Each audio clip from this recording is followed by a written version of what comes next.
Hi everyone, welcome back to my channel, or welcome if you're new here. For the video today, I'm back with a reading recap on a couple books that I read at the end of last year. I wanted to talk about some of my favorite books for the year in 2023, as well as my reading plans for 2024.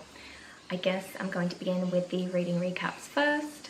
I've done a few videos like this before, and I'll make sure I link them up and down below in case you want to check any of those out and hear my opinions on some more books. I've mentioned in my previous videos as well that I purely read on my Kindle. It's very rare for me to read a physical book. Sometimes I listen to audiobooks, but mainly everything I read is on my Kindle. So I don't have physical books to show, but I'll make sure I have the covers up on screen. And the first book I'm going to talk about is A Perfect Affair by Angela Henry. I gave this book 4 stars, and I actually got it as an e-arc from NetGalley. And I was drawn to this because of the cover and the title. It really grabbed my attention, and obviously from the rating I did enjoy it. It had quite a gripping first chapter, even though it was not super related to the rest of the plot. It got me interested and I felt like I had to keep reading. Overall, it was a fun thriller with a nice twist at the end, and throughout reading I felt like I was watching a 90s thriller, and that was confirmed as well when I read the author's note, since that's what she was going for. I've got to say, I'm really glad I requested that one on NetGalley. I read it when I was on a little holiday down the Gold Coast, and it was the perfect thing to read by the pool, just a fun, trashy thriller. The next book I read is Sometimes I Lie by Alice Feeney, and I also gave that one 4 stars. I had read from Alice Feeney before, and I feel like I enjoy her writing, and I had heard good things about this one as well. I think it gave a really interesting perspective of the main character Amber in a coma, and that's not a spoiler, it's on the front cover and obviously in the description as well, but that's a perspective in writing that I've never seen before myself. I loved the twists in this one, and when I finally wrapped my mind around everything, it made me want to reread, which I haven't done yet, but I think I could easily pick this up again and sort of go through it and take something else away from it. But honestly, after I finished reading it and the first big shake-up occurred in the book, I felt like it gave me a headache. It was so twisty, but that's something that I've grown to love about Alice Feeney, and I'm keen to check out more of her books. The next book I read was The Last House Guest by Megan Miranda, and this was again a book I picked based on the cover, but I had heard positive things about her writing before. I hadn't read from her, and I thought I'd give it a go. I gave this book 3.5 stars. I think overall it was an enjoyable thriller. For me, something that I took away was I felt like some of the characters and overall plot and town where it was set reminded me of Veronica Mars, which is one of my favorite shows. Don't know if anyone else will see that if you've read it and seen the show, but it's something I thought of would maybe bumped up the rating a little bit and made me enjoy it a little bit more. Like I said, it was enjoyable though and not too predictable, so something I think that I would recommend if you want a serviceable thriller. The next book I read was Better Than the Movies by Lynn Painter, and I gave this book 4 stars again. I feel like at the end of the year, a lot of things were 4 stars but didn't quite reach that 5-star rating. Again, like the previous book, this is the first book I read by this author, and I enjoyed it. Again, cute cover, cute theme and sort of title, but obviously if you haven't heard of it before, it is a cute rom-com book about cute rom-coms, and I think this is one of the first young adult, or definitely books starring a teenage character that I've read in a while. And I did enjoy it, even though I'm in my 30s, so not the age range of the characters. It was still really sweet and felt like a movie. Obviously, I feel like that's kind of what it's going for. It had a lot of movie references, but felt like a cute teen rom-com. One little thing I noticed with this was I thought the characters spoke sometimes like they were a little bit older, but maybe that was just me, and perhaps it's something inevitable when an adult author writes teenagers. Not that I would have any idea how teenagers speak these days, but that was just something I noticed. Still, not really a huge negative. In the end, I liked it, and I definitely want to read more by Lynn Painter. Also, I'm really sorry as well if you can hear the noise outside. I'm filming by my front window for something different, and I can hear my neighbor just revving and revving their car. I'm hoping to tune it out, but I hope it's not too noisy. So next I picked up All the Missing Girls, again by Megan Miranda, because I enjoyed enough the previous book that I had read from her. This one, however, I did rate 2 stars. However, again with this one, I liked the title and the cover. Obviously that's what grabbed my attention. The premise seemed interesting, but it did lose me a little bit with the plot and also the plot structure. It does move backwards through time throughout each chapter, kind of similar to the Secret History. So each chapter is a different day moving backwards to a specific event, and I think it was just a little bit confusing in this book. I didn't really catch what was going on, so maybe that's a me thing, but even the plot itself I just wasn't really interested in. In the end, I felt like it was a little bit random, the final twist or outcome, and I don't think it made much sense compared to the rest of the book. Perhaps it is something that others would like, but I just don't think it was for me. And I read a lot of thriller books, so I guess maybe I'm a harsh judge or I have a lot to compare to, but I don't think it was horrible or the worst book I've read or anything like that. Next I read Window Shopping by Tessa Bailey, and again this was a new author for me. I hadn't read from Tessa Bailey before, and at the time I actually read this on Christmas Eve. I was on the hunt for something cute and Christmassy, which I had seen this one pop up on lists and thought it looked kind of sweet, and it wasn't too long. But I did not expect it to be as spicy as it was. I've come to realize that is standard for Tessa Bailey, so that's a me problem. It's not that I dislike spice and sort of smut in my books, it's just not something I typically read, so I did feel a little bit pulled back out of reading it and thought it was a little bit uncomfortable at times, but it still made me laugh and it was overall still a sweet book. I really enjoyed the setting of this one, obviously set at Christmas time and especially being set in New York. It was very sweet and fun to read about. Since I was baking away during Christmas time in Australia, it was very hot, but I liked feeling whisked away by this book, and it felt kind of like a Hallmark movie, but in the best way possible. It was just a fun read on Christmas Eve, and I gave this one 3.5 stars.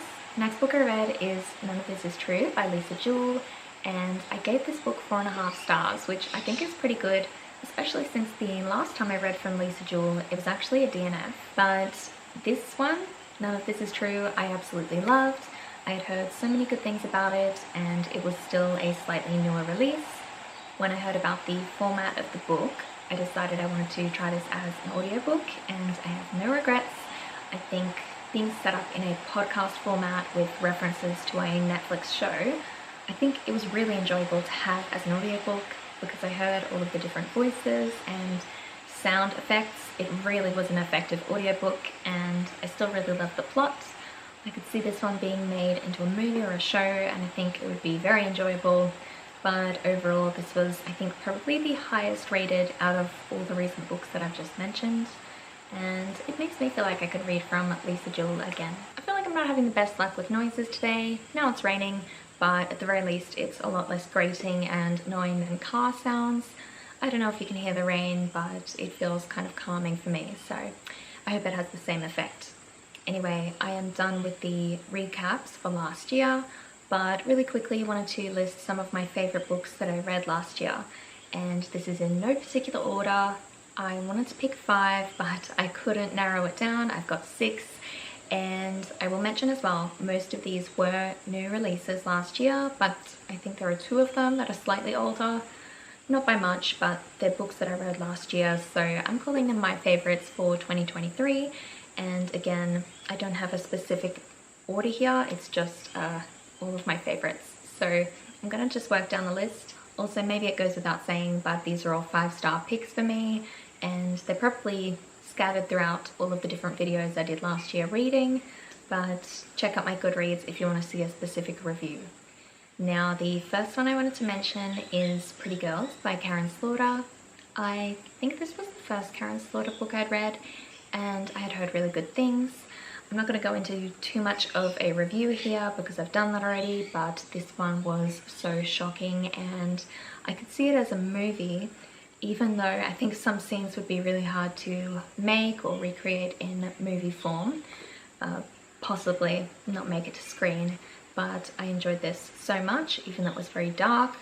I could see myself reading it again if I psyched myself up for it, but I think this one was definitely worth the hype. Another favourite was Daisy Jones and the Six, by Taylor Jenkins Reid, and I will admit I read this one in the lead up to the show coming out at the start of 2023, which feels like a lifetime ago, but I wanted to pick up the book first. I enjoyed it in audiobook format for myself and then watched the show. I loved both for different reasons. There were some similarities and differences obviously, but I really loved it, and I think this was also my first Taylor Jenkins Reid, and from that I really discovered that I liked her writing style. The next book I have to mention is Happy Place by Emily Henry. At the point I read this one, I had read almost all of Emily Henry's backlist, and this one has such a beautiful cover. I think there's a few different versions of it actually, but I love the cover. The title is so-so, not necessarily something that gripped me, but when I heard the description of the plot, I knew I had to pick it up, and I've got to say this is not only one of my favorite books for 2023, but my all-time favorite Emily Henry book. Alright, the next one is back to another thriller favorite, and this was a recent-ish read. I have a video where I spoke about this one in real time as I read it, and that is of course The Last Word by Taylor Adams. It is one of my favorite thrillers for the year. I read it in one night and I loved it. I think it was thrilling, very fast-paced, but it also had heart, and I remember it made me cry happy tears at the end of the book. And I think it is also very timely considering very similar real-life events that happened to a YouTuber who talks about books and an unhinged author. Something very similar happened last year, if you've heard about that. Very crazy, but overall it is a very good book, and I want to read more in the future from Taylor Adams. I wasn't such a fan of one book I've read in the past. I think it was okay, but maybe it's just comparing it to this book, which I really loved and have it very high on my rating scale. The next book I want to talk about is by one of my favorite authors. This is The Only One Left by Riley Sager. I found that he is probably someone I could describe as my favorite author, just because I love all of his books. I love his style of thrillers. They are so fun and silly and enjoyable, and this is definitely my favorite Riley Sager. Again, love the cover, the title. It is beautiful in a slightly creepy way, but I just think it looks amazing, and I love this one a lot. Still keen for future Riley Sager books. I have been keeping up to date with information about the next one that's coming out this year, so I'm excited for that. But this one truly is at the top of the pack for my favorite author and all of the books that I've read of his. I think that this one was the best, and I would definitely recommend it. Also one that I think I would like to see as a movie, if they ever made it. I just think it has that potential. Now the last favorite book I wanted to talk about, I still really loved, and let's end things on a high note since it's a little bit more of a positive book. It is A Perfect Vintage by Chelsea Fagan, and I was lucky enough to get this on NetGalley when I requested it as an e-arc. I am a fan of Chelsea Fagan from The Financial Diet. I think she's just a very well-educated, well-spoken, and financially responsible woman, so I try to take that on board. But I find her personality really entertaining as well, and I loved seeing that she was coming out with a book. So obviously I requested it on NetGalley and felt so lucky and happy that I was provided a copy. I am thinking about buying this one just because, again, beautiful cover. I can't say how much I love the cover here. I think that maybe I would like hard copies of these books. You know me, I talk about reading on Kindle, and it's my favorite way to read because I read so quickly, and I am trying to be a little bit more soft minimalist. I can't ever see myself being one or labeling myself as such, but I'm just not someone who wants to build a huge book collection.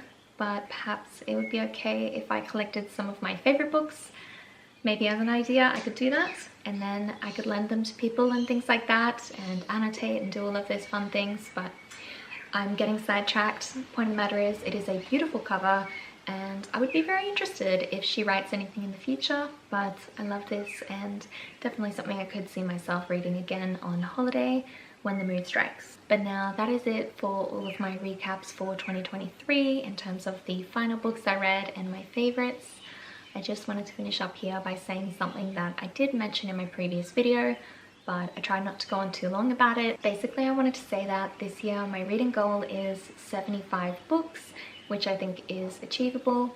Last year I read 52, so 1 book per week, and sometimes I would skip a week and read 2 books another week, or you know, would go up and down, but that was pretty achievable. And I wasn't sure this year if I wanted to do 75 or go 100, but I put a poll out on Instagram and people suggested 75, and that's probably a pretty wise choice. This way I'll read about 1.5 books a week, which I think is totally fine. Obviously it's the start of the year, so I think it's fine, but we'll see how I go. I'm obviously going to be continue reading on my Kindle, and I just recently got Kindle Unlimited, which I'm enjoying so far, books from there, and I may even try and also visit my library and get a couple hard copy books, just rent it out to try something different for the year. But I'm very keen to read 75 books this year. I think it is achievable, and want to share all of my thoughts with you on this channel in recap videos similar to this one. I also wanted to ask if you have any books that you would recommend. Definitely let me know in a comment down below. Obviously I love thriller and want to keep reading as many thrillers as I can get my hands on, but I guess I'm open to horror and also kind of rom-com books. Nothing super duper romance or smutty, I don't think. And I don't feel like fantasy is for me, but I don't know, I'm open to suggestions, so let me know if there's any books that you think I would like, or just let me know as well what your favorite books were for 2023.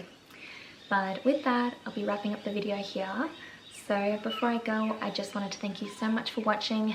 Thank you for joining me for this or any of my reading videos I did last year, but like I said, I will be leaving you here, and hopefully I'll see you next time. Bye!